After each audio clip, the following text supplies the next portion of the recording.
Hi, it's Pastor Andy and another sermon teaser for this week. This week being May the 15th, in the middle of May, and we are almost to the end of Mark chapter 1. We'll finish that next week. But this week we look at the authority of Jesus. And Jesus comes on the scene having, as we saw last week, preached a message that the kingdom of God is at hand. And then he proves it. The miracles that Mark talks about and the teaching that Mark talks about aren't so much to prove that Jesus is God, it's to show that God's kingdom has come.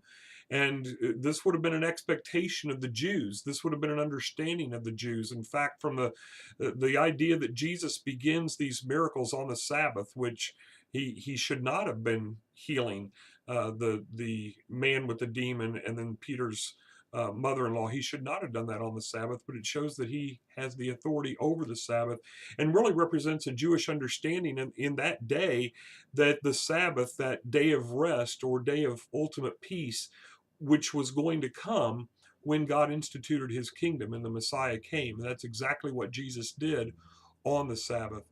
Jesus shows his authority not just by teaching, not just by healing, not just over the Sabbath, but he shows that authority in who he is.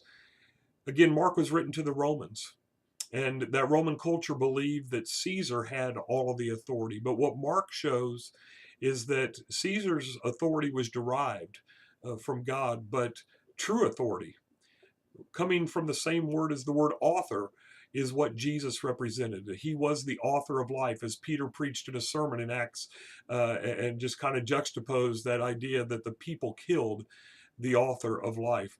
And so that's what we're going to look at this week is the authority that Jesus had, how it was recognized by some but not by others, and most importantly, therefore, do we recognize Jesus' authority? And if so, what do we do with it? I hope to see you this Sunday.